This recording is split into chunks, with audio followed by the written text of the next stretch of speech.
Bienvenidos aquí al Salón Blanco, al Bar del Sótano, como también le llamamos, del Lunario del Auditorio Nacional, a esta nuestra cuarta charla del ciclo Tercera de Forros, que iniciamos ya desde el año pasado. En esta ocasión nos da muchísimo gusto, y para empezar el año nos da muchísimo gusto presentar aquí en este foro alterno del auditorio y del lunario a dos personajes cuyas trayectorias se han encontrado de alguna manera a lo largo de la literatura, incluso también de las ilustraciones y, por qué no, por supuesto, de lo que se trata esto también de la música. Y dos muy destacados personajes, cada uno en su disciplina. Me da muchísimo gusto presentarles a ustedes el día de hoy a Joselo Rangel. Mi querido Joselo, ¿andas por ahí? Y a Bernardo Fernández, bienvenidos.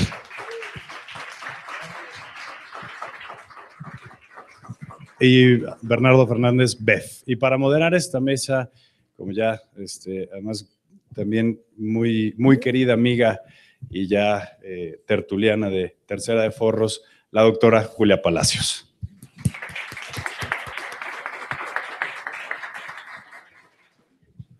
Pues bienvenidos a todos, Julia. Joselo, Beth, bienvenidos. Gracias. Y es todo. ¿Ya? Entonces, todos tenemos, qué bueno. Pues pongamos esto, lo ponemos aquí al frente, lo podemos poner en la plantita para que se vean.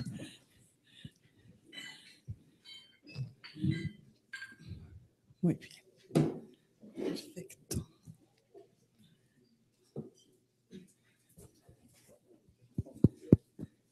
Gracias. Muchas gracias. Gracias, Francisco Serrano, gracias al Lunario, gracias por esta convocatoria de Tercera de Forros, que realmente es muy, muy divertida, muy interesante estar aquí. Además, bueno, yo me siento particularmente feliz por muchas razones este día. Tengo dos pasiones en la vida. Una es el rock y otra son los cómics. Pues imagínense, me siento como una reina aquí entre un comiquero destacadísimo que adoro y un rockero importantísimo en la historia del rock en México y en el mundo que adoro también. Así es que qué privilegio poder estar con ustedes, pero además para hablar de la literatura y hablar de la música en esta mezcla tan especial que será. Decíamos hace un ratito, muchos de ustedes también saben que soy astróloga, entonces, bueno, hoy cruzó ¿qué fue? ¿Un asteroide? Sí, entonces, bueno, pues también creo que es propicio esto. Tenemos de todo en esta sesión. Y pues, una vez más, bienvenidas, bienvenidos a esta Tercera de Forros. Tenemos aquí dos obras de nuestros invitados. El tema que nos ocupa es Ray Bradbury. Ambos, pues, son fans de Ray Bradbury, de alguna manera. ¿Quién no es fan de Ray Bradbury? Yo creo que ustedes también son fans de Ray Bradbury. Yo particularmente tengo un gran gusto por la obra Fahrenheit 451 y hace pues unas semanas que tuvimos los trágicos sucesos en París con Charlie Hebdo, recordaba yo la vigencia de Fahrenheit 451 y de la censura y de lo terrible que puede ser un mundo censurado. Entonces, pues también me alegra mucho que tomemos a Bradbury y que estemos inspirados en este día. Y bueno, pues más que inspirados, Joselo Rangel, que te vemos con la guitarra y que anduviste de gira con los 20 años del Rey el año pasado, ¿por qué estas crónicas marcianas? Precisamente haciéndole un homenaje a las crónicas marcianas de Bradbury. ¿Cómo brincas del rock a la escritura? ¿Qué te gusta más, escribir, rockear? ¿Qué? Pues, bueno, buenas noches. Las dos cosas me encantan. Creo que lo primero que quise ser fue escritor. Fue el primer sueño que tuve. Bueno, un montón de sueños, pero en términos de estas dos actividades, Primero quise ser escritor. Me encantaba la ciencia ficción, fue lo primero que comencé a leer y yo me daban ganas de eso, de escribir ciencia ficción. Me imaginaba lo que escribiría, pero nunca lo escribía. Siempre me imaginaba de qué se iba a tratar, pero no me ponía a hacerlo realmente. Empecé a leer muy a los 10 años. Ahí empecé a leer ciencia ficción porque había libros en mi casa de ciencia ficción, a mi papá le gustaba mucho, y también porque vi Star Wars, ¿no? Vi la Guerra de las Galaxias y para mí fue así un cambio, fue un shock para bien en mi vida, pero en vez de ponerme no sé, lo que haría un niño ahora sería ponerse a jugar juegos de video, yo lo que me puse a hacer fue a leer todo lo que tuviera que ver con el espacio, ¿no? con el futuro. Y fue así como me nació este sueño de escribir. Después vino el rock y ya vino a destruir todo lo que… Eso no lo diga nadie, los que están aquí, ¿cómo? José Los Ángeles. No, sí, pero bueno, no, pues sí, el rock es… pues qué bueno que llegó el rock hoy, por si no. Sí, exacto. Y sí, en realidad sí. Pero también en el rock lo que más me interesaba y lo que siempre me ha interesado más es escribir canciones. Este matrimonio entre música y letra es lo que más me llama la atención. Entonces, de alguna manera sí he cumplido ese sueño que tengo, ¿no? Que tuve, el escribir en un formato canción. Se me ocurrían las canciones desde chico, y cuando conocí a los demás integrantes de Café Tacuba, bueno, Quique, mi hermano, lo conozco desde desde los 2 años, ¿no? Y a él siempre le mostraba mis canciones y siempre ha sido mi primer crítico. Y le enseñaba muchas canciones y decía, no, esta no está buena, no, hasta que llegó una canción que sí dijo, esta sí está bien. Y fue así como siempre hemos estado juntos en proyectos musicales y bueno, en Café Tacuba, y así me fui desarrollando más como músico. Pero en realidad tampoco es que sea músico, yo me considero escritor de canciones y sé tocar la guitarra y me comunico a través de ella. Bev, a Bev lo conozco hace mucho tiempo. Desde que era chiquito. Desde que era chiquito. ¿Y cómo llegas a los cómics? ¿Cómo llegas a… ¿Es dibujar o es escribir? ¿Qué vino primero? No, es dibujar y además… Si tú me preguntas, si yo me pudiera dedicar a dibujar el resto de mi vida, solo estaría dibujando todo el día. Lo que pasa es que, o sea, justo ahora en la FIL de Guadalajara, que vino mi agente de España, y estaba cenando con él y me dijo, pues mira, esto está muy bonito, está increíble tu libro de burros, pero tú no vas a vivir de hacer novelas gráficas, sigue escribiendo novelas policíacas, porque el dinero no está en los cómics. Pero si yo pudiera, me dedicaría solo a los cómics. Esa es como una adicción de toda la vida. Yo dibujaba desde niño, dibujé, y yo tengo muy claro un día que cuando tenía como 4 años, mi mamá, o sea, mi juguete era los cuadernos escribe de dibujo, estos de forma italiana, y un día ella me dijo, y cruzó una página con 2 líneas y que quedaron 4 cuadritos, y me dijo, vamos a hacer un cómic. Mi mamá es educadora, y entonces para mí fue una epifanía a los 4 o 5 años, y ahí tuve muy claro a qué me quería dedicar. E igual, ¿no? Era un sueño. O sea, yo cuando tenía 18 años, más o menos 17 que yo te conocí, llegabas a decir con una editorial, es que quiero hacer un cómic de autor, y pues no, amigo, eso no existe aquí. Aquí hacemos historieta popular, o aquí no hacemos cómics, solo hacen los gringos. Y entonces, bueno, ahí ha sido un paralelo un poco esto de, como tampoco había rock mexicano como en forma, ¿no? Entonces ha sido un camino largo, pero yo he podido, o sea, ahora creo que tengo el 3er mejor trabajo del mundo, porque el que dibuja Comic Steel, yo digo que es el 3º después del catador de la fábrica de helados, o de cerveza si eres borracho, ¿no? Y y el fotógrafo de National Geographic. Yo creo que son los únicos dos que tienen mejor trabajo. Pensé que iba a asistir de Playboy o de algo. No, no, porque ellos fotografían todo el tiempo lo mismo. O sea, imagínate que te dicen, te vamos a mandar un mes a Singapur a que tomes fotos de todos los templos. Pues es increíble, ¿no? O sea, se va a pasar usted 3 semanas con los pigmeos. Pues yo creo que tomando fotos, eso no debe tener, quizá la estrella de rock esté como entre el segundo y el tercer lugar. Bueno. También es un bonito trabajo. Bueno, sí. Pero justo, y además también, justo, y alrededor de esto mismo, de los cómics, y es que nos conocimos también hace ya muchos años. Eso quería preguntar, ¿cómo se conocieron ustedes? Que fue a través de los cómics. Sí. Pues es que en la Ibero había un grupo de estos de intereses de cómics, que se llamaba El Desván de los Cómics, que tú fundaste, ¿en qué año sería? 88, por ahí. Sí, y entonces, 88. Cuando fue el 50º de Batman, dieron unas pláticas en la librería El Juglar. La hicimos nosotros. Ajá, y yo llegué ahí de público, pero yo estaba en la prepa todavía, y ahí conocí a Pepe Rojo. Pepe Rojo, que estaba en el Desván de los Cómics y además era de la zona de Satélite. Pepe había estado en la misma escuela que alguno de que Sí, Rubén, ¿no? Sí, y que Miguel Murillo, Ajá. Mike. Entonces Mike nos invitó a esto del Desván, a mi hermano y a mí, porque sabía que nos gustaban los cómics, y ahí fue donde nos encontramos.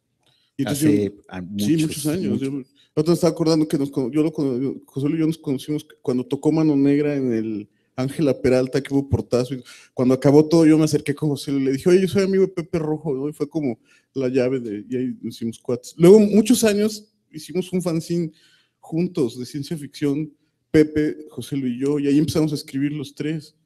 Entonces, no, yo sí creo que es un gran escritor y además a mí siempre me gustaban sus cuentos. Lo que pasa es que José no tiene el mal del músico.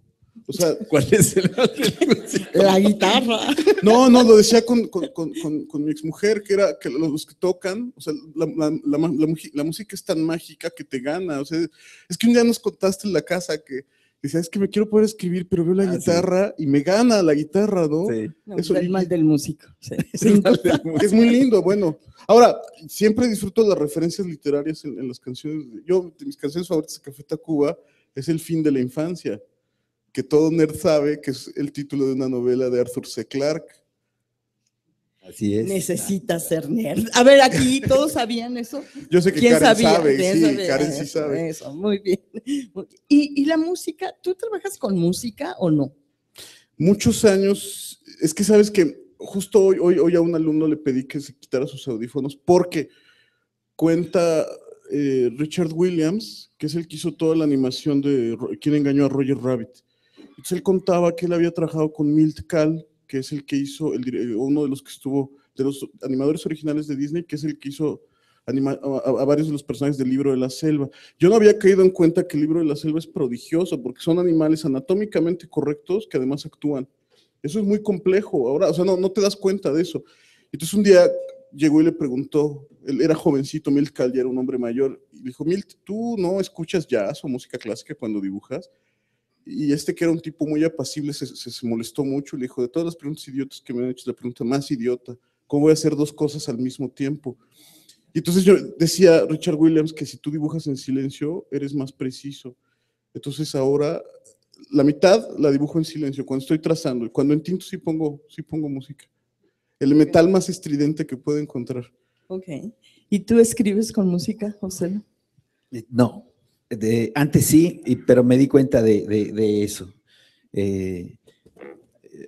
Hace muy pocos, bueno, de hecho todavía no lo termino, es un libro de meditación, pero es como un acercamiento a la meditación desde otro lado, no tanto de la meditación devocional, sino la meditación, digamos, como para cualquier persona sin entrar en el asunto de religión o de creencia, ¿no?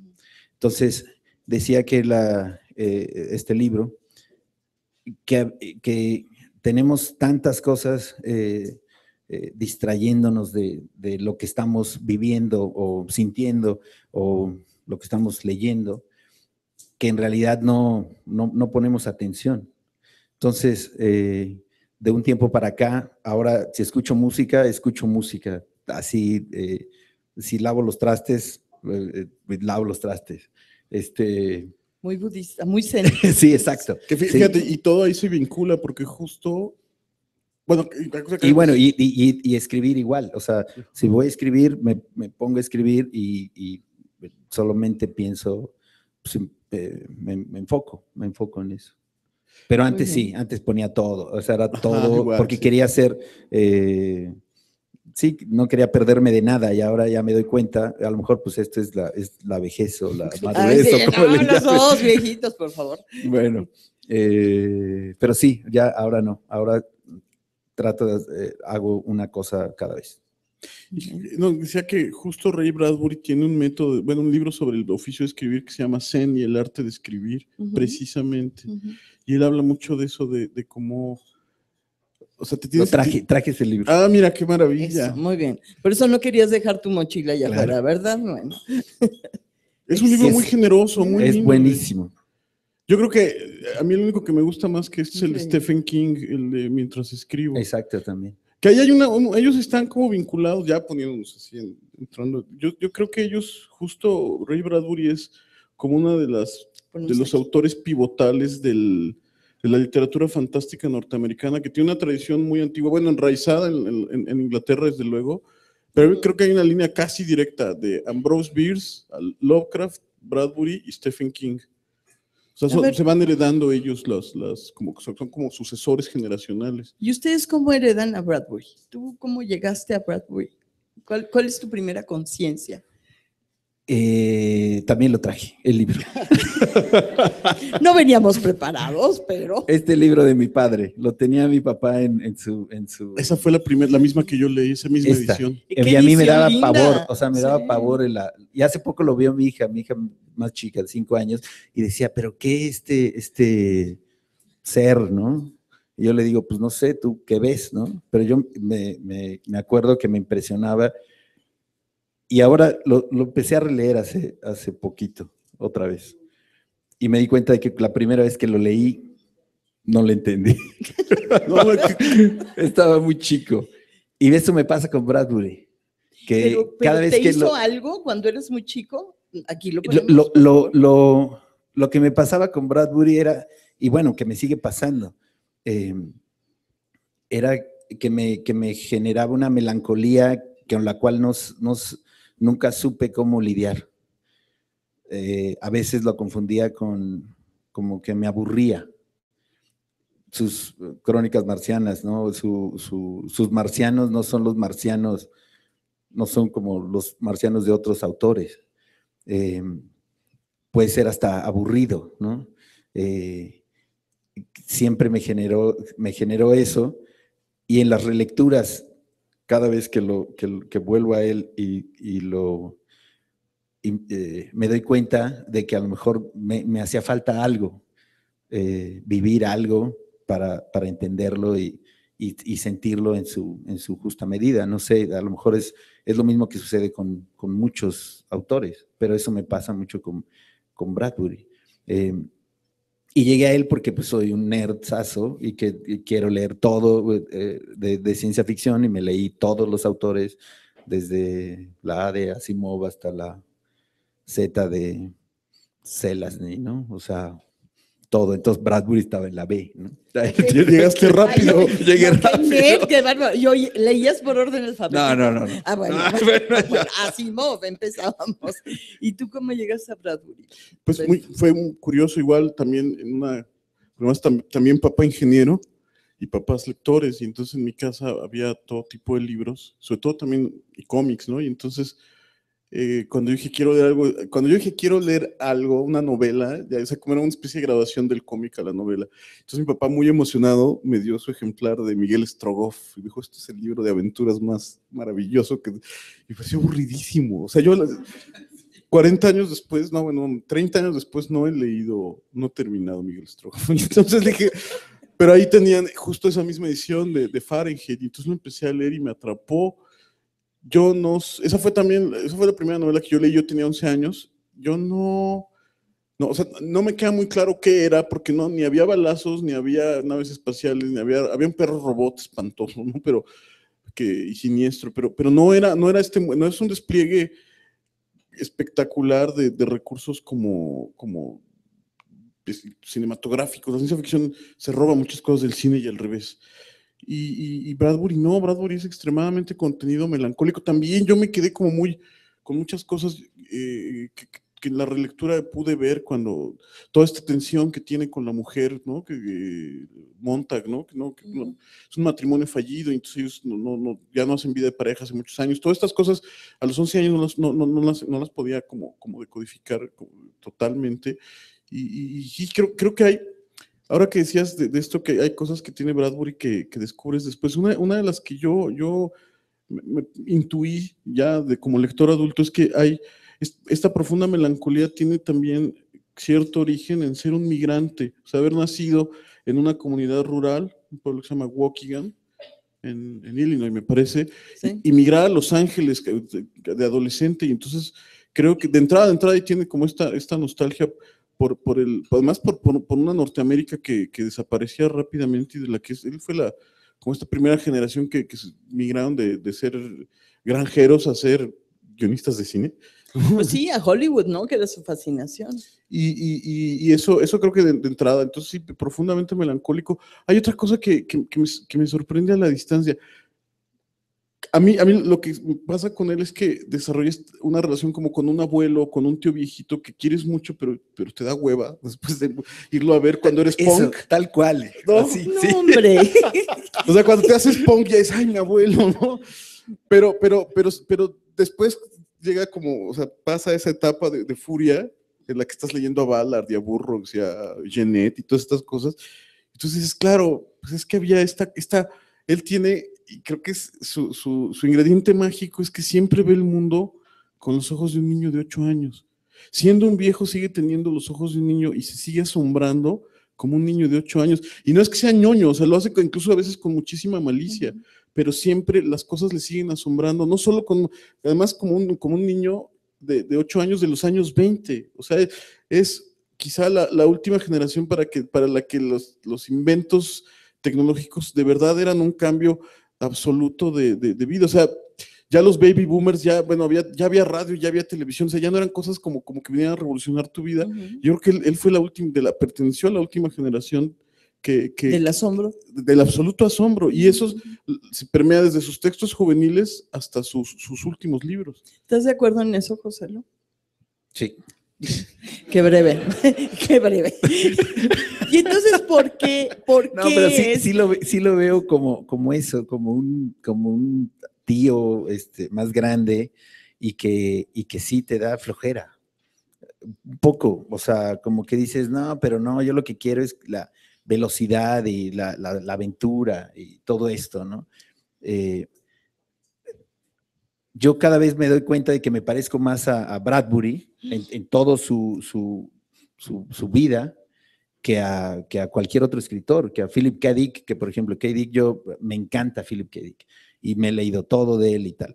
Pero pues el tipo murió, no me acuerdo, recuérdame a qué edad murió, ¿te acuerdas? Sí, en el 82, del 28 al 82, yo no sé sumar. Pero bueno, era muy drogadicto, o sea, era muy drogadicto. 64, ¿no? Se metió de todo, yo soy muy fresa, soy fresísima, ¿no? Sí, tómate verde, ¿eh? Tómate, sí. Entonces, digo, lo más así fue como alcohol y mi etapa alcohólica ya pasó. ¿Cómo se llama? Burroughs también, o sea, todo lo que dice Burroughs, pues es como, no lo he experimentado en mi vida, ¿no? Y hace poco vi un reportaje en YouTube de Bradbury. Tiene 2 hijas, igual que yo. La forma en que escribe, todo lo que piensa, ciertas cosas, me conecto mucho con él. El año pasado empecé a escribir cuentos. Siempre había tenido esas ganas de escribir ficción y nunca había escrito 2 o 3 cuentos de aquella época del fanzine, pero me puse a la tarea de hacerlo. Y hasta después me di cuenta de que mi forma de encarar esto era muy parecido a lo que decía Bradbury, de no pienses, tú escribe y escribe lo que te venga a la mente, que es también mi forma de hacer canciones. No estoy pensando nada en el momento de que tengo una guitarra y me viene una idea y no la cuestiono, ni la juzgo, ni la valoro, nada más la grabo y después me acerco a ella para así desarrollar una canción. Y no hay drogas de por medio, no hay como toda esa parte. Entonces digo, sí, claro, me voy pareciendo cada vez más ojalá, ¿no? A Bradbury, a llegar a joyas y bueno, y sobre todo en esto que escribe, él escribió todo, casi la mayoría de su trabajo, de su obra, son cuentos, ¿no? O sea, tiene, pues, yo creo que 2 o 3 novelas, ¿no? Entonces, ahorita estoy en esa etapa de mi vida escribiendo muchos cuentos y estoy feliz con eso. Naciste en una ciudad chiquita y migraste a una ciudad grande. Sí, también. Sí, O sea, de satélite. No, yo nací en Minatitlán, Veracruz. Mi papá era petrolero y ahí estaba la refinería. Minatitlán, pues, es un pueblo, bueno, es una ciudad muy pequeña, muy fea, ¿no? Sí, ni modo, hay que decirlo. Y a la edad de 8 años, yo tenía 8 años, yo tengo otros 3 hermanos y nos mudamos a la Ciudad de México, a Satélite, ¿no? Pues, y fue un shock, así para mí la ciudad y sí fue, al contrario de lo que dices, de ver todo con asombro, todo lo veía con miedo, ¿no? Entonces todavía me descubro teniendo ese temor por esta ciudad. Digo, y este amor. Con todo y torres, con todo y todo. Con todo. No, pero qué bueno que saliste de Minatitlán, con sí, todo respeto a Minatitlán. Bueno. ¿Serías jaranero? No, quizá que sería. Pero, ¿por qué? Los dos han dicho algo parecido respecto a Bradbury. ¿Qué tiene Bradbury que atraviesa los tiempos y que además influye en tantos otros medios? Es determinante. Él mismo en vida es asesor en películas, en cuestiones de ciencia ficción, y es un hombre icónico, emblemático en la ciencia ficción. ¿Por qué? ¿Por qué si es el tío? ¿Por qué si es el tío aburrido, tranquilo, con asombro de niño de 8 años, es tan determinante en la cultura popular? Tiene una cosa que se sabe poco y no se le ha reconocido, que es siendo de aspiraciones, un aspirante escritor serio, digamos serio, porque es muy claro en la tradición norteamericana la diferencia entre literatura popular y como literatura mainstream, ¿no? O sea, y él empieza escribiendo y publicando, incluso empieza publicando cuentos de detectives antes que dar el brinco a la ciencia ficción, donde se halló mejor. Él quería ser como Chandler, ¿no?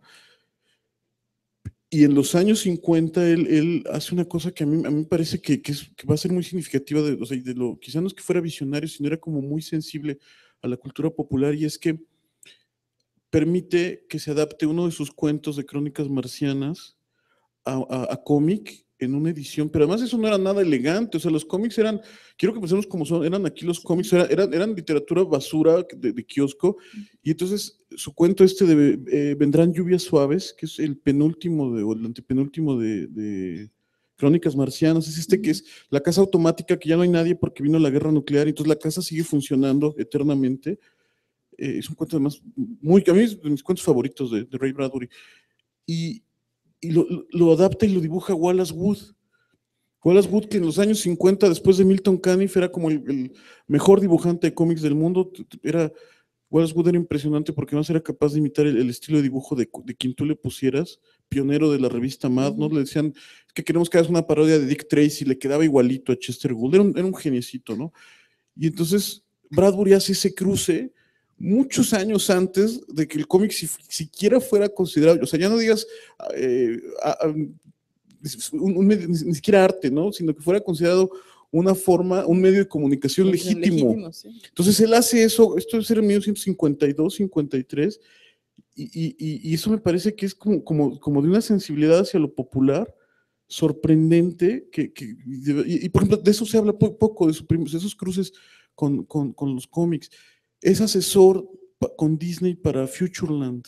Cuando se construye Futureland lo llaman a asesorar el 57, parque. Sí. Es decir, bueno, a mí me gusta esto de que cuenta que empieza escribiendo cuentos de detectives y además es muy amigo de Leigh Brackett, que es también mujer que escribe ciencia ficción, que tenía que firmar como hombre porque era un mundo muy difícil, bueno, pues, que es otro planeta, ¿no? Y entonces le llevaba sus cuentos a Leigh y cuando a ella le gustaban decía, es que ya hice algo ya hice algo bueno, pero descubre que es mucho mejor haciendo cosas de ciencia ficción que haciendo cosas policíacas, lo cual además es una pérdida para la novela policíaca, porque su novela policíaca además es muy buena, esta de La muerte es un asunto solitario, es muy bueno. O sea, y tiene esto que no es coincidencia de ser gran admirador de Edgar Allan Poe, que también hacía las dos cosas, que también brincaba del horror al policíaco y a la ciencia ficción, y es como el gran modelo de hecho, en realidad, creo que más bien la raíz de la literatura fantástica norteamericana es primero Poe, de ahí ya Pierce, Lovecraft, Bradbury y Stephen King. Es decir, es como un gran continuador de la obra de Poe y además lo homenajea constantemente. También igual en las Crónicas Marcianas hace esta recreación de la caída de la casa de Usher con robots y no es el único momento en el que él declara su amor incondicional a Edgar Allan Poe. Pero es que tiene esto, o sea, un pie en Edgar Allan Poe y otro en los cómics, cuando los cómics eran basura. Entonces yo creo que es una sensibilidad hacia lo... Ya poniéndonos muy exquisitos, citando a José Zorrilla, ¿no? Cuando el Tenorio dice, yo a los palacios subí y a las cabañas bajé, eso hizo Ray Bradbury con la literatura. Hoy. No sé. Para que veas que no nomás leo cómics, ¿no? A ver, no, a ver. No, ¿por qué esto? ¿Por qué crees tú que Ray Bradbury ha atravesado generaciones? O ya lo contestó todo Bev. Y ves que estuvo magnífico. Sí, la verdad que sí. La verdad. Sí, no, pero lo que más me llama la atención es como estos autores que lo que dijiste, Bev, que hay una división muy clara entre autores de género, así de ciencia ficción, y los mainstream, los que son de literatura con mayúsculas. Entonces, Ray Bradbury no, o sea, como que es de los pocos que sí logró y que sí la gente respetaba y sí dejaba que pasara como de este lado, ¿no? Que decían, sí está escribiendo literatura con mayúscula. A mí, por ejemplo, cuando era más chico, eso era lo que no me gustaba de Bradbury. Yo decía, no, yo lo que quiero leer es un autor de ciencia ficción, no alguien que juegue a que está de un lado o que quiera irse del otro lado. Es de otro equipo. No, exacto. Y entonces, pero después me doy cuenta de que él escribía lo que le salía. O sea, sin pensar en género, sin pensar en toda esta clasificación, que creo que es lo mejor que podemos hacer cualquiera que esté haciendo algo creativo, ¿no? No pensar si estás haciendo rock o estás haciendo, qué tipo de música estás haciendo o qué tipo de literatura, si es literatura alta o baja o popular o vulgar o lo que sea, es hacerla y escribirla, ¿no? Entonces, y entonces pasa lo mismo con Stephen King, ¿no? Nadie lo respeta, o sea, es una persona que dice, no, bueno, este tipo, ¿no?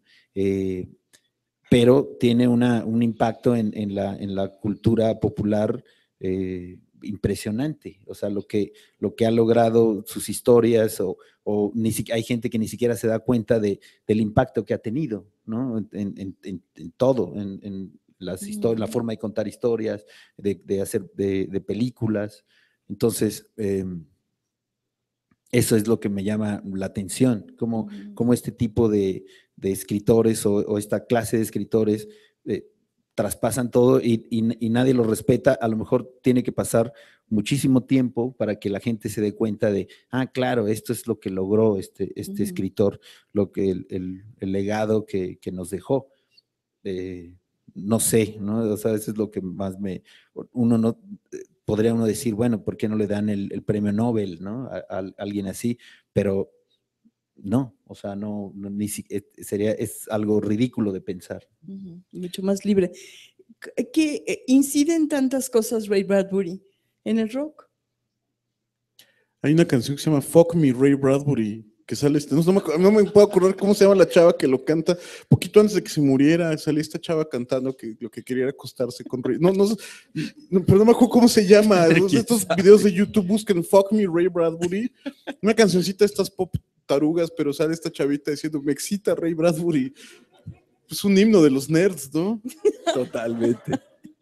Sí, no, creo que hay algún disco de algún grupo, pero bueno, dar información así, pues, es algún grupo progresivo que hizo las Crónicas Marcianas, pero no más allá No hay No. más. Ahora, sin duda, el rock y la ciencia ficción sí tienen sus coqueteos. Sí, yo creo que eso sí, o sea, pienso inmediatamente en David Bowie, por ejemplo, ¿no? Yo creo que sí. En Rush, ¿no? Con 2112. Sí, ahí está. No sabemos si específicamente Bradbury. Fíjate, esa es una asignación pendiente. Lo que pasa es que creo que muy rock and rollero no se veía, ¿no? O sea, era más seductor justo Philip K. Dick, por ejemplo, o José Lasny, o estos. Bueno, Michael Moorcock, ¿no? Hacía canciones para Blue Oyster Cult, que o sea, era letrista de Blue Oyster Cult. Pero Bradbury, no sé, fíjate, es una buena pregunta. Habrá que averiguarlo. Yo creo que Ray Bradbury además tenía un gran nombre. Sí, ¿no? claro. Muy contundente, Ray Bradbury. Sí, si hubiera llamado Ichabod Crane, no hubiera funcionado, ¿no? algo así. Bueno, ¿cómo llegas tú a escribir estas? Porque es homenaje a Bradbury, es un guiño, estas rockónicas. Creo que esto no sé. Ese micrófono. A ver, ¿te paso este? Sí, me invitaron, hace más de 7 años. A ver, sí, ya está. Pero ahora regresamos. Ya esto está muy fuerte. Y ese va para allá. Eso. Ya está. Gracias. Sí. Me invitaron a escribir en el periódico Excelsior. Sí. Me dijeron, nos gustaría que escribieras una columna semanal. Yo pensé que lo que querían era algo que tuviera nada más que ver con música. Y me dijeron, no, tienes la libertad de escribir de lo que quieras. Y entonces, pues lo primero era un nombre, ¿no?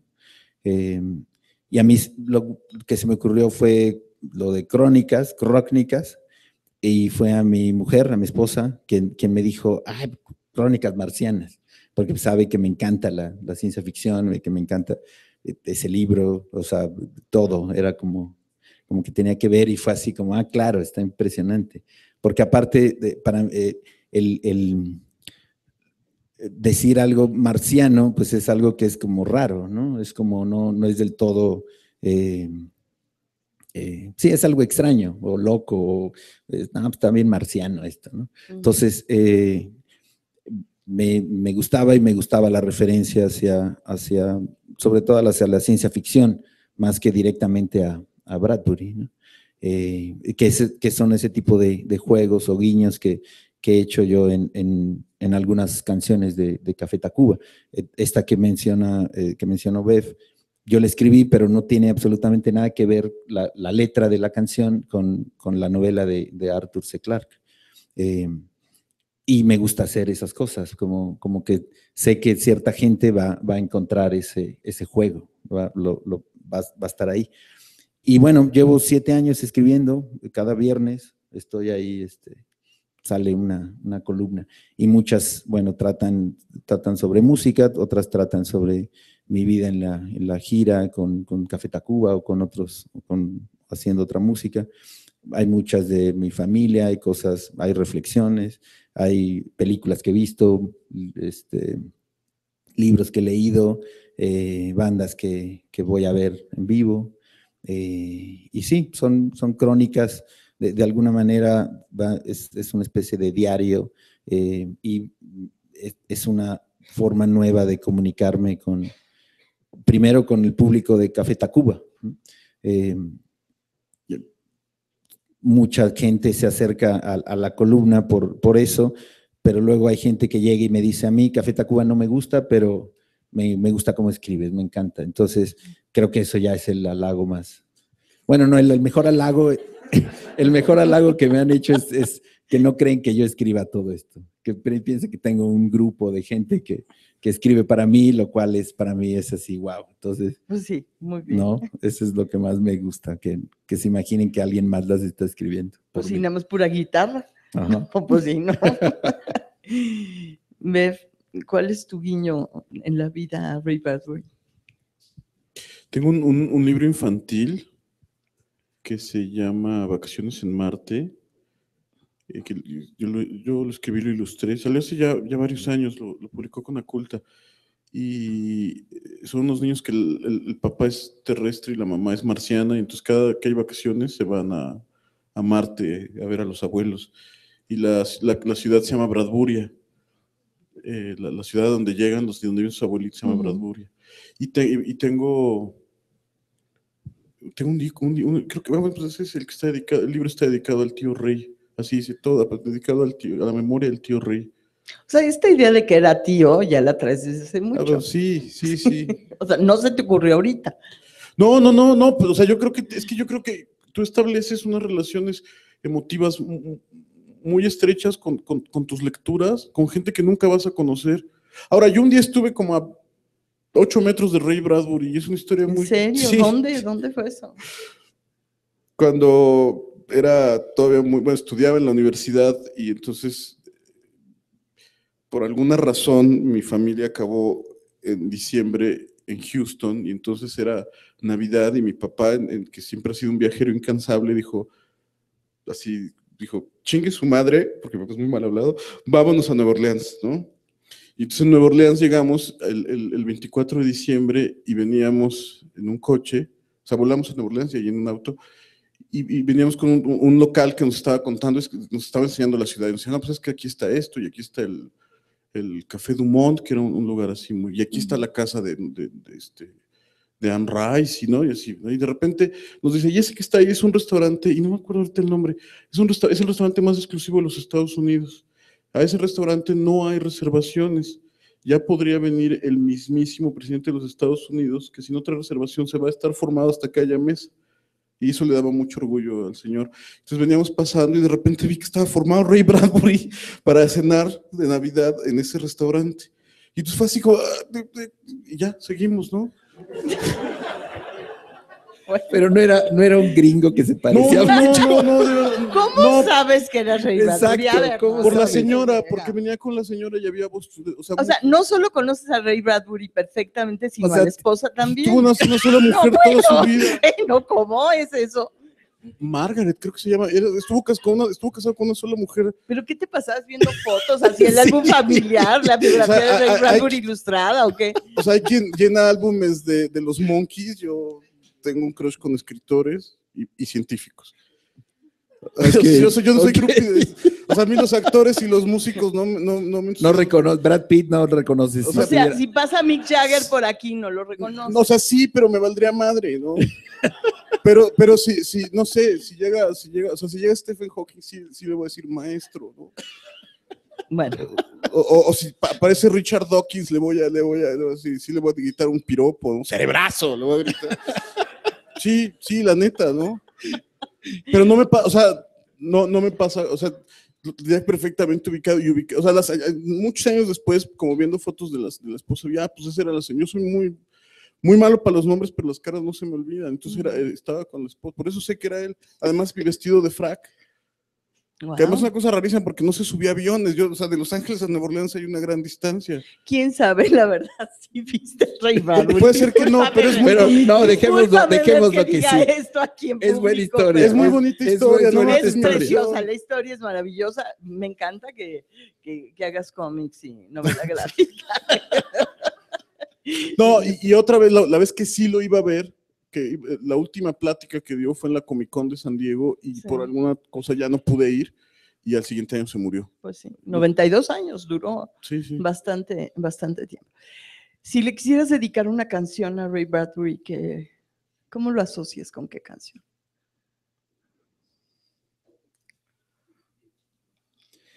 Hay una canción de Café Tacuba, no es mía, es de mi hermano, es de Quique, se llama Mediodía. Es una canción, creo que es una canción que me genera esta melancolía que ciertos cuentos de Ray Bradbury me generan. Es una canción así, sí, eso. Sería la canción que podía, pues no tanto dedicar, pero sí comparar con lo que me genera esto. O sea, hay cuentos que me hacen llorar, así tal, literal, llorar. Y esta canción también me descubro a veces sintiéndola bastante hasta el punto de llorar. Me estoy acordando que Austin TV tiene una canción que se llama Vendrán lluvias suaves. Creo que sí, ¿no? No sé si habría que... Sí, ¿verdad? Sí. Bueno, ahí está. Ahí está su Otra. homenaje. Y Pues le mira. escarbamos. ¿Tú le dedicarías eso? No. No, ¿sabes cuál? No, yo... Take Five, de Brubeck. Y eso, a ver, ¿cómo haces la asociación? Porque a mí me queda claro que rockero no era, pero sí sonaba como a jazz. O sea, sí tiene, en varios momentos hace referencia al Y jazz. Brubeck también es como tío, ¿no? Un poco. Sí, claro. Como el tío del jazz. Pero además yo pienso siglo XX y pienso Norteamérica, pienso Take Five y creo que está como en ese mismo paquete. Es como esta cosa como vintage American, ¿no? Así Sí. muy auténtico, muy enraizado en lo norteamericano y pienso en ellos. Yo, Take Five de Dave Brubeck, esa estaba dedicada a mi tío Ray, ¿no? Hablaría Horizonte para decir, oiga, póngale a mi tío Ray la de Take Five. Claro, y como Esquivel también, ¿no? Claro. La música de Esquivel podía ser como esta idea del futuro, pero... Sí. Antes de entrar aquí les comentaba que me fascina ver la película de Fahrenheit 451 por la estética sesentera, que es muy interesante ver cómo se veía el futuro en los años 60. Y también sí, puede estar ahí Take Five y puede estar todo esto. Sí que es parte de una estética Ray buriesca. ¿Cómo vives la escritura? ¿Cómo vives los cómics con las redes sociales? Te veo, Bev, que de repente dibujas en Facebook y mandas cosas con esta síntesis. ¿Cómo? Y es el futuro, y un futuro que Bradbury ya no vivió. Pues a mí me ha ayudado mucho las redes o poner mis textos en internet para esta inmediatez de entrega. La columna, las crónicas marcianas, viven más de manera digital que en el papel. Si la gente solo leyera el periódico, pues sería como muy poca gente. La columna viaja de una manera impresionante hacia todo el mundo y de esa manera me conecto con los lectores. Cuando ando de gira con Tacuba hay gente que se acerca a platicar sobre cierta columna, sobre algo, y pues es gente que sí, no tiene acceso al periódico, pero sí a la columna en digital. Cuando saqué el libro, esta es una segunda edición, para mí era como sentir que no había trabajado en el libro y que poco a poco se había ido acumulando estos textos y ahora se ven como libro. Me encanta el formato del libro, ¿no? Supongo que va a ir desapareciendo, pero se va a conservar todavía ciertas ediciones, como, no sé, el Uncle Bill, es increíble verlo así y poderlo leer así. Y bueno, el año pasado, como contaba hace rato, me di cuenta de que esa era la forma en que debía trabajar mis textos de ficción. Entonces, puse un blog, Textos Mutantes, y cada miércoles subí un cuento. Entonces me tuve que poner a trabajar y eso también me conectó con un montón de gente que me da su like los que no les gustaba, no. Bueno, sí, me pusieron varios comentarios. No tienes que decir. No, sí, no. Pero me puso a trabajar, que eso es algo que me gusta, ¿no? Sí, durante mucho tiempo, bueno, estuve en talleres de escritura, en el fanzine, pero bueno, en lo que das la vuelta y que cada quien entrega su cuento, lo criticas y haces tal, pasa mucho tiempo. Entonces, digamos que este taller era el taller de una sola persona entregando cuentos cada semana, y hay algunos muy malos, hay algunos buenos, y ya está planeado que estos salgan en un libro. Podría quedarse de manera digital, pero me gusta también la idea de que estén en una recopilación. ¿Y tú? Pues yo soy más activo en Twitter, y cuando Uncle Bill fue un proyecto que yo me tardé 5 años en hacerlo. O sea, estaba haciendo otras cosas, pero desde que dibujé el primer cuadrito hasta que acabé la última página me pasé 5 años. Y entonces, la última fase, además, que fue en un año muy difícil para mí, yo cada que acababa una página le tomaba una foto como a mi mesa de trabajo y la subía al Twitter, y que me daba como mucho ánimo, ¿no? Que la gente decía, ¡ay, qué padre, ya lo queremos ver, etcétera, etcétera! Y eso, o sea, yo trato como de no perderme en la vanidad, porque es muy tentador, entonces, pero me daba mucho ánimo que lo subía, y que hay gente o sea, a mí me sigue sorprendiendo que haya gente que le gusta cómo dibujo, porque siempre he pensado que soy un dibujante, o sea, o sea, mi dibujo no es guapo, es simpático, ¿no? Entonces, que haya gente que pague por él, a mí me sigue pareciendo, o sea, les agradezco enormemente. Y entonces eso fue como muy animoso, porque bueno, yo estaba pasando por un momento difícil, pero cada que subía esa foto, que no tomaba la foto del dibujo, sino como de todo el estirador y mis lápices y eso, porque además me quise dar el gusto de que fuera dibujada al lápiz y no en digital como se hace ahora, era como hacer como una cosa muy casi artesanal, y recibía muchas porras, y eso, fíjate, nunca lo había dicho, pero eso me animó mucho a terminarla después de tanto tiempo, ¿no? No sé si... O sea, fue como de las cosas que permitieron que yo la acabara. Creo que es la novela gráfica más extensa que se ha hecho en México, además. ¿Y por qué escogiste a Burroughs? Este personaje tan oscuro, y que además le hiciste un homenaje, y me acuerdo cuando salió la novela que fuiste al cementerio. Sí, sí. Todo eso lo puse en el Facebook. Sí, lo pusiste en el Facebook, sí. Bueno, la historia es que cuando era chiquillo, de 16, 17 años, tú te vas a acordar de esta revista que se llama Conecte. No existía la prensa de rock en México, ¿no? Todo era así como semisubterráneo, y en Conecte, que era así como además super punk, porque se robaban los artículos de Cream y traducían a la brava, etcétera. Yo recuerdo haber leído esta frase que me cambió la vida, que decía, el término heavy metal fue acuñado por el escritor norteamericano William Burroughs. Y yo siempre he tenido, o sea, yo sí, aunque soy creo que de ideología más punk, yo creo que tengo un corazón metalero, ¿no? Entonces me pareció muy interesante, o sea, ¿quién es este sujeto? ¿Quién es William Burroughs? Al poco tiempo él estuvo en una campaña de ropa de Gap, creo que era, o de alguna cosa de estas, en la revista Interview, la revista esta de Andy Warhol. Entonces de repente veo a este viejito que además tenía cierto aire no que se pareciera, pero cierto aire generacional con mi abuelo, con uno de mis 2 abuelos. Yo decía, claro, pues es que era más o menos de la misma edad. Entonces me empezó a causar como una gran fascinación, pero que redondeó cuando me enteré que había vivido en la Ciudad de México, que había matado a la mujer en la colonia Roma, que había pasado que estuvo en Lecumberri, y ya para acabarla, así para rematar, el abogado que lo saca de Lecumberri había sido amigo de mi abuelo, por el medio taurino, ¿no? Mi abuelo fue cronista taurino 60 años. Y entonces, bueno, siempre hago la broma esta de que en aquellos años ir a los toros era como ahora ir al Covadonga, ¿no? Que la gente y va a ver y dejarse ver.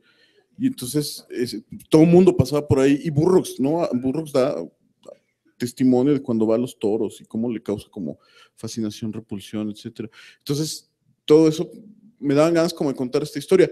Jorge García Robles publica este libro hace casi 20 años, de La bala perdida, que cuenta esta historia espléndidamente, pero desde que la publicó hasta ahora apareció como más información, sobre todo de lo que estaba haciendo antes en Texas, que se conocía poco, y yo quería como contar esta historia. Creo que Burroughs es además justo la cara contraria de Bradbury, son como el yin y el yang, o sea, como la oscuridad y la luz, el asombro y la malicia, la adicción y como la permanente inocencia, ¿no? O sea, tiene una cosa ahí muy como estrecha. También Burroughs empieza a tener coqueteos con cultura popular, cómics, ciencia ficción, con aspiraciones literarias, pero también abrevando de esto. Creo que tiene una relación más íntima de la que ellos incluso hubieran querido aceptar. Entonces, bueno, pues es como, pues mi carta de amor a William Burroughs, ahora cristalizada en esta novela gráfica. Muy bien. ¿Nunca te lo encontraste? No, jamás. En algún... En ¿No lo algún viste de lejos? Así? En algún picadero de heroína. Ray Bradbury, el tío, y Burroughs, El abuelo. el abuelo. Burroughs es como el abuelo. No, Burroughs No, es pero una cosa ¿cómo va a muy ser rara. como el abuelo? No, tu abuelo era no. un respetable cronista Taurino. taurino. Pues Mi no, otro no, abuelo, no. al que se parecía, era ingeniero agrónomo, o sea, nada que ver No, con no, este. nada que ver. Nada No, que no, ver. Burroughs tiene esto, que es este pariente incómodo, que todos tienen. O sea, mi papá tiene un primo que a los 18 años dejó de salir de su casa y vive en el closet leyendo un libro al día desde hace 40 años. Todos tenemos un primo así, o un pariente así. Burroughs es ese primo, o ese tío.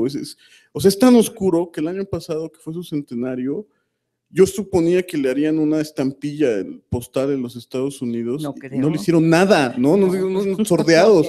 O sea, antes le hicieron una Barry Manilow que a William Burroughs. O sea, sigue siendo transgresor. O sea, del mismo modo que Bradbury sigue siendo como entrañable, Burroughs sigue siendo punk y será punk, espero que otros 100 años.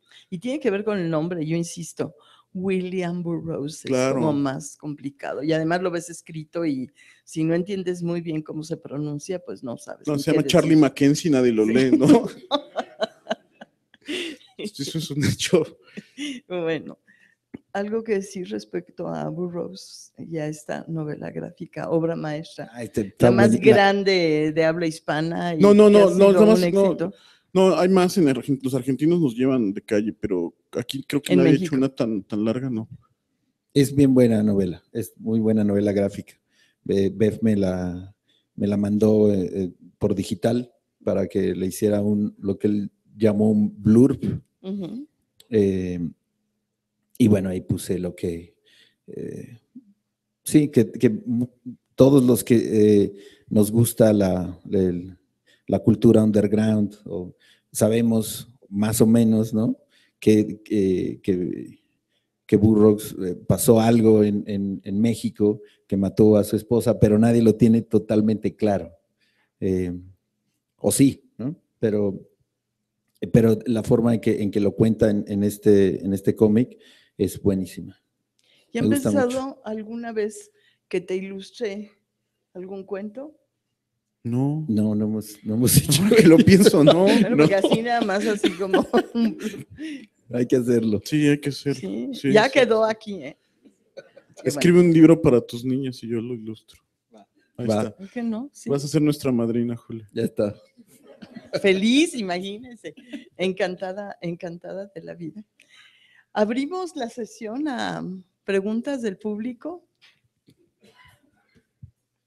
¿Comentarios? Sí.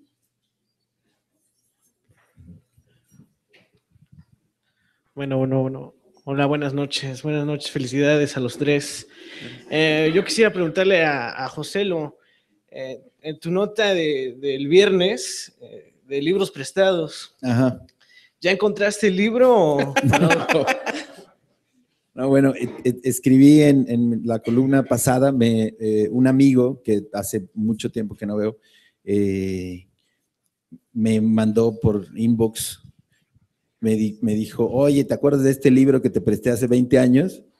Es que es de mi papá, lo estaba buscando. Uy, El libro es de Sergio Aragonés, es de estos, Ah, es Ajá. uno de estos chiquitos. los de demás. más. Y de más. Y el papá es muy amigo, no sé, de Sergio Aragonés. Y está firmado el libro. Y este amigo, el hijo, me lo prestó. Y yo no sé dónde está. O sea, ha pasado varias, 20 años. 20 años, Entonces, varias mudanzas, y supongo que puede estar en casa de mi madre, pero tengo que ir allá a Satélite, que sí es un trecho. Vivo en Tepoztlán ahora, entonces sí es como del otro lado, y no he ido a buscarlo.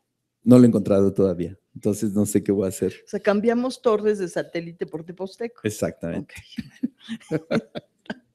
Pero Aragones es cuate mío, si no, pues lo buscamos. Le mandas un libro hace eso, o sea, le puedes mandar y te los autografías. ¿En serio? Sí. Ah, pues ya está. Pues ya está la solución. Muy Eso bien. voy a hacer. Muy Ese es bien. otro que- personaje que tengo que- merecería una plática así, porque Sí, Aragonés, estudió mímica con Marcel Marceau, por ejemplo. Y es otro, era amigo de Jodorowsky, de toda esa banda. Sí, Es no, un tipazo. tipazo. ¿Alguna otra pregunta? Sí. Buenas noches.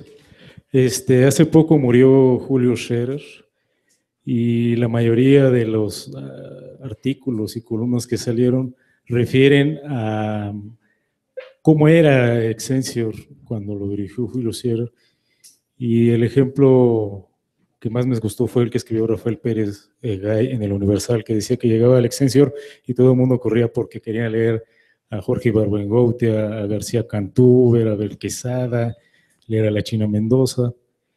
Y ahorita, en el Excelsior contemporáneo, pues uno corre para leer la columna de Joselo, ¿no? Muchas gracias. Porque sí tienes esa continuidad de los grandes articulistas de Excelsior. Porque aparte creo que sí es una línea de los grandes cronistas mexicanos, porque cuando tú hablas de la música mexicana y luego le das importancia a los libros sobre música y sobre música mexicana, estás retratando la época de los 80, ¿no? Sobre todo en esta famosa de Satélite con los famosos denominación de satelucos. Entonces, por eso la gente te lee, y yo creo que hay esos dos lectores, ¿no? Los que te buscan por la cuestión de internet y los de lectores de papel. Y aparte que también en el libro mencionas cómo vas en autobús para las giras y no hay internet en el autobús, ¿no? Pero sí estás apresurado por escribir la crónica. ¿Tú sientes que sí formas parte de esta crónica mexicana? ¿Sí te consideras un escritor dentro de la literatura mexicana? Pues no, pero si me lo dices, yo feliz me sumo a ello.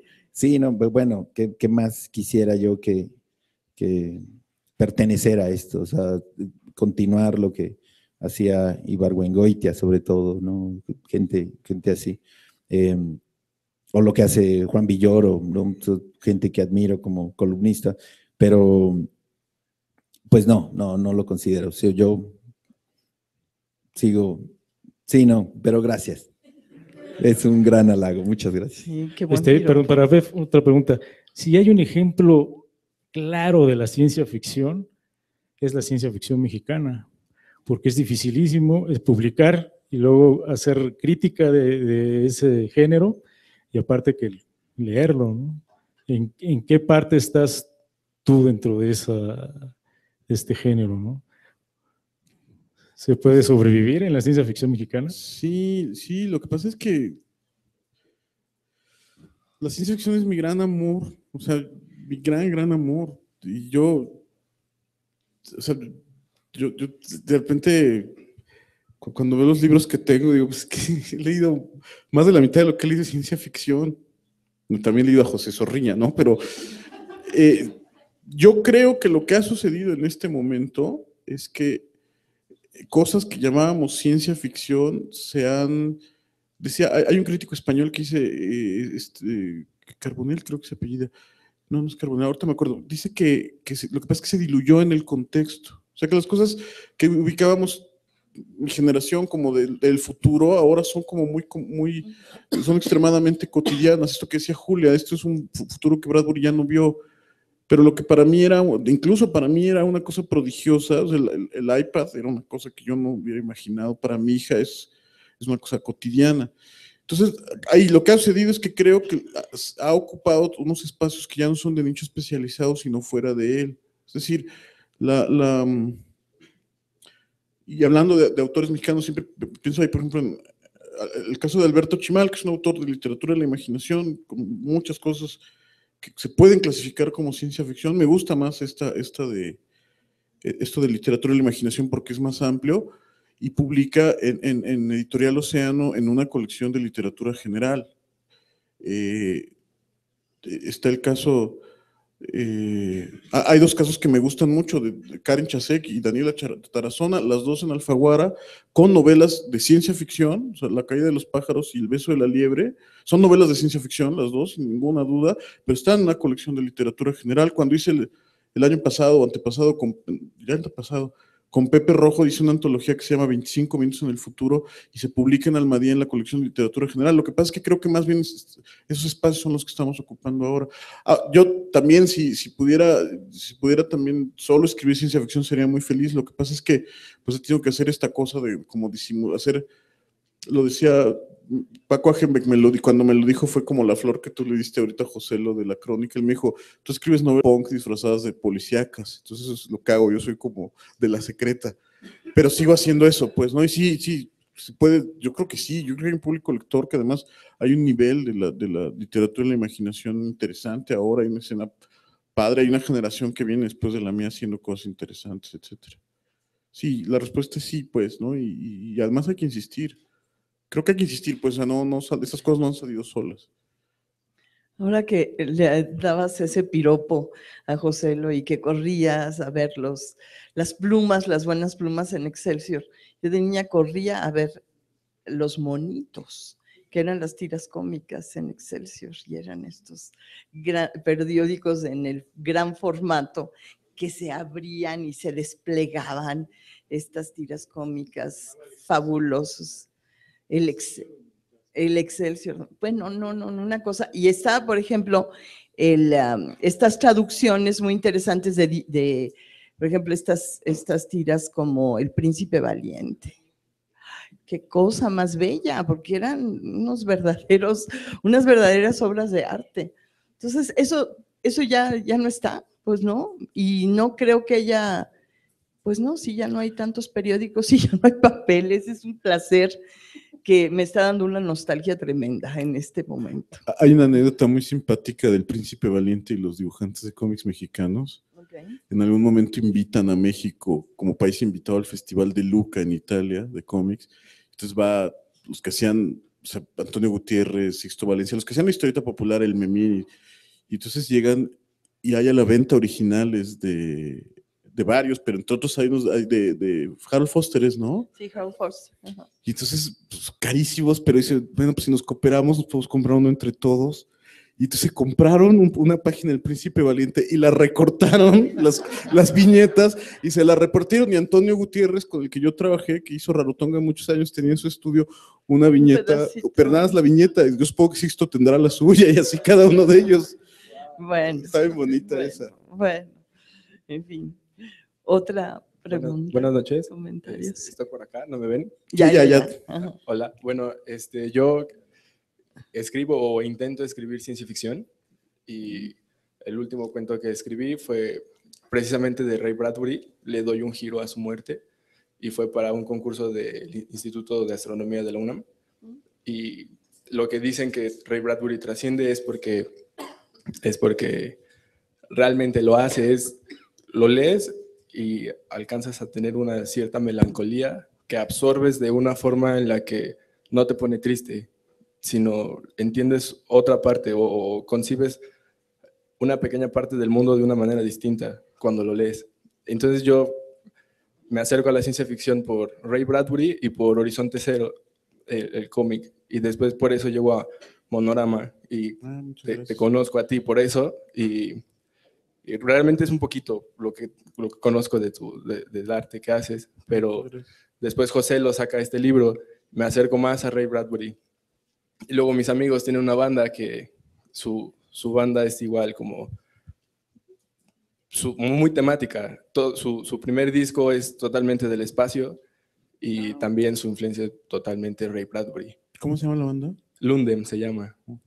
Y la pueden buscar, aquí está su tecladista, de hecho. Ajá. Y búsquela, en serio. En YouTube pueden buscarla. No, pues bueno. Pero Excelente. me acerco a la ciencia ficción por Ray Bradbury y después por Horizonte Zero. Te conozco a ti y veo que la ciencia ficción en México puede crecer mucho, pero es muy difícil porque nosotros la hacemos, pero no hay nadie que nos critique. Nosotros leemos ciencia ficción norteamericana y la creemos buena, ¿no? Porque son como los padres. ¿Y quién nos critica a nosotros? Tenemos que hacer una autocrítica y es muy difícil hacerla porque digamos que somos como principiantes en esto, pero hay mucha gente talentosa que está en este medio. Entonces, pues felicidades por eso y gracias por inspirarme sobre todo, ¿no? Por hacer creer que puedo escribir ciencia ficción. No, Wow. claro que se puede.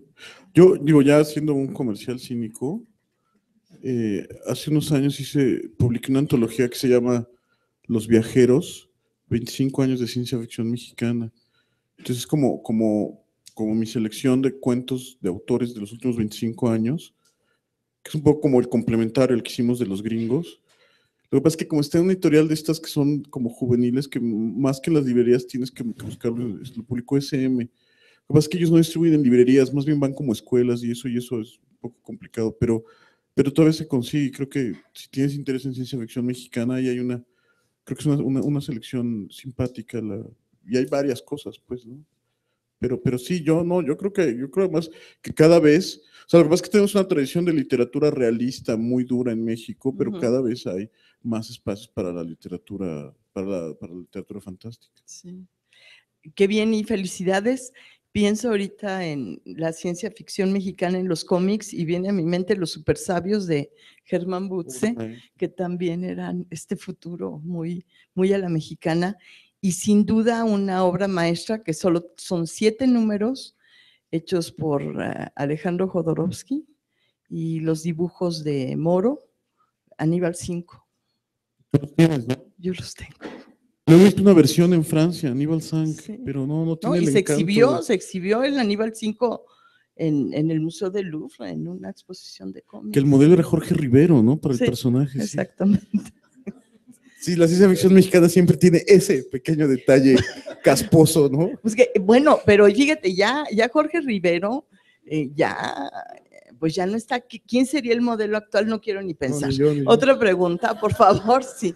Hola, buenas noches. Bueno, retomando lo que decían antes de la influencia de Bradbury en la música, y ya que mencionaste Austin TV, pues en realidad es todo un disco, ¿no? Que es La Última Noche del Mundo, que realmente yo llegué a Ray Bradbury por ese disco, ¿no? Wow. Yo pues me la viví en el Alicia y así, y pues no sé cuánta gente de mi generación se habrá acercado a Ray Bradbury por Austin TV, ¿no? Pero yo cuando empecé a leer a Ray Bradbury, sí como que escuchaba en mi cabeza la música de Austin TV, digo, después los odié y ya no me gustó lo que hicieron, pero ese como primer acercamiento fue verdaderamente... Es la ruta de todo. Se vendieron. ¿Ah? Ay, Sí, pues no sé, pero ya recuerdo lo que decía hace rato Joselo, ¿no? Como de la nostalgia, me puse a pensar, dije, bueno, es que eran los buenos tiempos, ¿no? De Austin TV, y yo empecé a leer a Ray Bradbury y sí, como que te ponía medio bajona esa música, ¿no? O sea, te deprimía un poco, pero fue un acercamiento muy interesante, ¿no? Porque mi papá también era ingeniero e intentó acercarme a la ciencia ficción, pero lo hizo con Asimov y pues no me llegó, ¿no? De chica, pero cuando escuché esta música dije, bueno, La Última Noche del Mundo, y es el título de un cuento, leí el cuento y entonces fui como pasando los cuentos hasta Fahrenheit 451, que es una novela que me encanta. Y me parece interesante, ¿no? Ahora me puse a pensar, bueno, ¿cuántos de mis cuates leyeron a Bradbury al final o solo se fueron con la música, ¿no? Pero creo que es un aporte ahí interesante, sobre todo a nivel nacional, ¿no? Muy bien. Oye, ¿todos los ingenieros les gusta la ciencia ficción? No, mi papá no, por ejemplo. No. No, pero creo que es algo, mira, yo me acuerdo, hay esta novela que se llama Nación Prozac, de Elizabeth Wurtzel, que es una periodista creo que justo de Rolling Stone, que hace es una crónica sobre la depresión de 400, 500 páginas, y me acuerdo mucho que era la clase...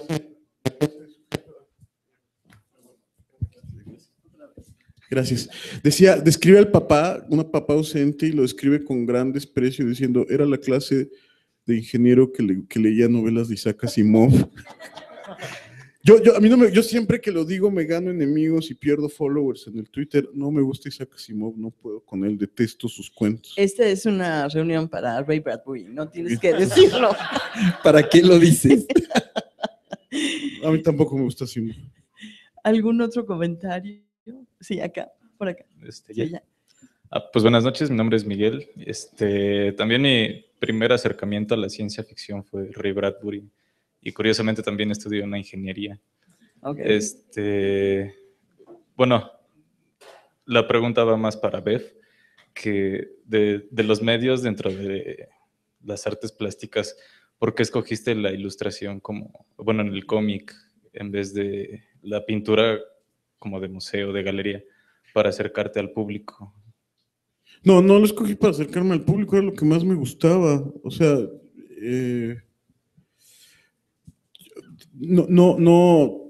sea, en mi casa había cómics y libros, ¿no? Entonces, justo ahorita que hablaban de Scherer debe haber tenido una gran sensibilidad también para los monos, porque siempre en sus publicaciones estuvo vinculado con grandes caricaturistas, ¿no? O sea, con Quesada, Naranjo, Fontana Rosa en El Proceso, todos empezábamos a leer el Proceso por atrás para leer Boogie, etcétera. Y esto más que una cosa como de artes plásticas, o sea, como que había estaba como muy en... Y además porque habiendo sido un niño de los años 70, yo todo lo que sé de la vida lo aprendí viendo Don Gato. Entonces que además son gatos beatniks, ¿no? Y se vuelve a redondear ahí con Burroughs. Entonces, No, sí, claro, gato y Burroughs. O sea, es que son gatos eso beatniks. sí está un poco... No, o sea, se llama Top, los beatniks entre ellos se decían Cat. Top Cat. ¿No? Y el Top Cat era el mero cabrón. No, mira, yo... No, de verdad, no, y además, justo no, esto es una cosa, es más, te voy a hacer todo porque justo creo que el gran éxito de Don Gato en español es que el doblaje es muy coloquial, pero ellos hablan como de la onda. O sea, Don Gato tiene todo este hablar medio carcelario, medio pachuco, muy bajado a tono de televisión, pero están hablando como la gente de la generación, bueno, como de la onda, como entre la onda y pachucos, que es como el equivalente de los beatniks. Cuando hicimos el libro de 25 minutos en el futuro, Rudy Rucker, que es uno de los fundadores del movimiento cyberpunk, le incluimos un cuento que es unas cartas imaginarias de William Burroughs, que se supone que conoce a Alan Turing en Marruecos. Ese es su cuento. Y entonces, pues traducir a Burroughs o una imitación, un pastiche de Burroughs era muy complicado, y yo lo que dije es, voy a hacer que hable como hablaban los de Don Gato, y funciona muy bien. Entonces, sí creo que son gatos beatniks. Ya que ya es llevar... No, creo que no tanto, Me pasé de lanza. Un poco. Bueno, pero... No, tú sabes que me dedico a la cultura popular, pero cada quien en su lugar. Muy bien. Pero en todo caso, sí, no, bien. los cómics, porque y además ya en una reflexión como más articulada, es que me parece que o sea, no solo es la forma de arte y de comunicación, como la forma de arte más, o de las grandes, de las bellas artes, creo que es la única que al mismo tiempo es arte del tiempo y del espacio, porque con una pieza estática representas el transcurso del tiempo. O sea, es al mismo tiempo pieza y al mismo tiempo narrativa. Y me parece que es un medio poderosísimo que con una... Yo siempre digo que los que hacemos cómics, pues, somos de una tradición en México específicamente muy linda, ¿no? Porque es de Posada, al Chango Cabral, a Audifred, a Abel Quesada, a Germán Butze, a Ríos, Gisitrino y mi generación. O sea, son hombros de gigantes que aquí en concreto. Entonces, tengo un gran enamoramiento con los cómics, soy un gran apasionado. De repente descubro no solo que me boto mi dinero en cómics, hay quien se lo bota en los table dance, yo en comprar libros de cómics, sino además de verdad creo que es un medio como muy poderoso, que tiene muchas cosas que decir y hacer y por explorar. Entonces, es eso, ¿no? Como un romance de toda la vida. O sea, yo nunca dije, cuando hace poco encontré en la casa de mis papás mi ficha de inscripción a la primaria, y entonces yo no sé por qué, pero en aquellos años preguntaban si el niño tuviera que trabajar, ¿qué trabajo le gustaría hacer? Y yo me acuerdo, ahí dice dibujante, o sea, no quería ser ni arquitecto, ni pintor, no, yo quería dibujar monos, No sé, pues fue algo así de toda la vida. Muy bien. ¿Otra pregunta, comentario? Sí. Buenas noches. Yo soy Karen. Curiosamente también estudio ingeniería. Pero yo, a diferencia de algunos ingenieros, no he leído como tanta ciencia ficción. Pero sí tuve ese acercamiento con Ray Bradbury. Y me llama mucho la atención que Bev recomienda Los Relámpagos de Agosto. ¿Por qué? Jorge Ibargüengoitia es mi escritor mexicano favorito de entre los muertos. Y de los vivos es José Luis Zárate. Y es que me pongo a pensar, o sea, uno es que no hay libro malo de Jorge Ibargüengoitia, hasta las obras de teatro, que yo no soy buen lector de dramaturgia, son maravillosas, pero como narrador me parece estupendo. Pero además, tener como la entereza y el valor en los años 60 de escribir la antinovela de la revolución, o decir, esto no fue una revolución, fue una bola de imbéciles haciendo el tonto, pues requiere mucho valor. Entonces Los Relámpagos de Agosto me parece una novela de un humor corrosivo, divertidísima, pues lo siento, aunque desde luego no, ahí va, Julia volvería a decirme que hay que poner las cosas en su estante, ¿no? Pero aunque seguramente él no fue lector de Harvey Kurtzman, tiene como ese mismo humor así desmitificador del MAD, ¿no? O sea, de alguna manera pienso, digo, ya así cometiendo un exceso, pero si MAD hubiera hecho una parodia de la novela de la Revolución Mexicana, hubieran hecho Los Relámpagos de Agosto. O sea, se está burlando de todo, no respeta nada, y me parece que es el humor, sobre todo un sentido del humor que lo siento emparentado con otras cosas que me gustan. O sea, igual Kurt Vonnegut comparte mucho de esto, aunque tampoco deben haberse leído nunca entre ellos. Me parece que es un autor prodigioso y además vigente. O sea, Los Relámpagos es mi favorita, pero libro de Jorge Ibargüengoitia que tomes, te la vas a pasar bien, te vas a divertir mucho y va a ser como esta visión descarnada del mundo. Cuentan que además, si tú cometías el error de decirle, oiga, pues me encanta su sentido del humor, él se molestaba mucho y decía, es que yo no escribo humor, así es el mundo, ¿no? Y yo creo que es cierto. Es un auténtico excéntrico en nuestras letras, sobre todo en el contexto, esa novela debe ser más o menos 1964, 65, decir en ese momento, decir, los generales de la revolución eran unos imbéciles, es que de verdad era para que te deportaran y él lo logra. Por eso lo tengo en un altar. Adoro a Jorge Ibargüengoitia. Gracias. Muy bien. ¿Otro comentario? Sí. Allá, acá. Y luego allá. Bueno, buenas noches. A mí, aparte de escuchar lo maravilloso que José y Bev se definen a Ray Bradbury, la verdad es que pues yo soy una admiradora tuya, Julia. Me encanta todos tus comentarios y todo lo que tú aportas también a la cultura.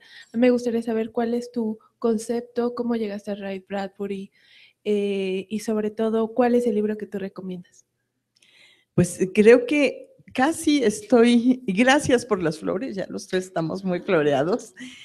Creo que también fue esa edición, la tengo muy grabada, esa imagen roja, así media truculenta de haber leído Fahrenheit 451. Y después, sí, a mí sí me gusta Asimov. No, sí, lo entiendo. Pero sí, eso fue, y luego Crónicas Marcianas también, básicamente. Pero sigo con esta imagen de la película, me marcó mucho. La película de Fahrenheit 451, la he visto muchísimas veces. Y creo que a Bradbury no le gustó mucho, ¿verdad? Yo creo que tuvo siempre mala suerte con el cine, sí, ¿no? No le gustó lo que estaba ahí, pero yo sí creo que se hizo algo muy, muy interesante. Poco antes de morir le adaptaron esta de El sonido de un trueno, esta de los safaris al Cretácico, que van a cazar dinosaurios. No, una porquería, porque o sea, es un cuento de 10 páginas brillante y se convierte en un churro de 2 horas que ni siquiera la presencia de Ben Kingsley logra rescatar. O sea, dijeron, ¿qué hacemos? Seguramente, no me imagino así a los productores en Hollywood. ¿Qué hacemos? Pues tenemos los derechos de Bradbury hace 50 años. Pues vamos a hacer dinosaurios, ahora están de moda. No, ¿sabes qué cosa tan atroz lo hicieron? Yo no vi esto. No, pero esa me encanta. Si la pueden ver, véanla. A mí me parece fascinante toda la estética que hay del futuro y ver ese mundo y la gente, esto que decías del matrimonio de Montag, que es tan mal y los hombres libro y, ay, bueno, cómo están allí repitiendo los textos y yo soy tal y yo soy tal. Ay, bueno, me saca lágrimas. Como tú decías, Bradbury sí te puede hacer llorar. Claro, claro. Le adaptaron las Crónicas Marcianas a una miniserie con Rock Hudson, ¿te acordarás? En los 80. Muy Sí. mala adaptación también. Sí. Sí. Te ha tenido como mala suerte al paso al audiovisual, ¿no? Creo que es mejor asesor que... ¿no? ¿Querías decir algo? No, nada. No, había otra pregunta, ¿no? Atrás. Ah, ya, sí.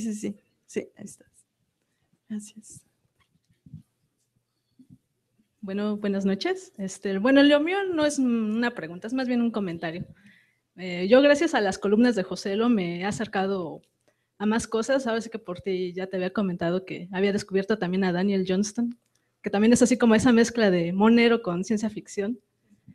Y ahora que vi lo de Ray Bradbury, dije, pues voy a hacer la tarea y me puse ahí a leer un poco. Y lo que yo pensé que era algo así como que reciente, leí un cuento de él sobre un tipo que está fastidiado de su esposa y se clona. Ajá. Y mi sorpresa, Marionetas S.A., ¿no? Y mi sorpresa fue cuando lo leí y dije, esto yo ya lo había visto en otro lado. Y luego me di cuenta que yo era de niña, yo era muy fan de una serie que se llamaba La Hora Marcada, y me di cuenta que muchos de sus episodios están basados en Ray Bradbury, o como varios. Entonces dije, lo que yo pensé que era algo así como nuevo, resulta que ya tenía yo una embarradita por ahí. Es cierto eso de La Hora Marcada, ahorita me acordé. Sí. Y había esta serie que se llamaba El Teatro de Ray Bradbury. Que ahí le hicieron varias adaptaciones. Sí, que era tipo como Dimensión Desconocida y todo eso. Sí. Oye, me acabo de acordar que yo hice un cuento, sí tengo este cuento que se llama Soy el Robot, que es un libro infantil y es sobre niños que se clonan para no hacer su tarea. Y justo piden ya no me acordaba, piden los robots a marionetas, S.A. Claro, pues ahí tengo esos, no puedo ser más bradburiano que eso, ¿no? Y además se llama Soy el Robot con un guiño al tío Isaac, ¿no? Que digo, también lo quiero. Una vez hice la lista de los judíos que más admiraba yo y encabezaba con Isaac Asimov. Ok. Junto a Dylan. Leonard Cohen. Bueno, okay. Leonard Cohen, claro, Woody Allen. Sí. Muy bien. ¿Otro comentario? ¿Pregunta? ¿No? Acabamos. ¿Ya? ¿Estamos? ¿Hay uno más? ¿Sí? Último. Allá.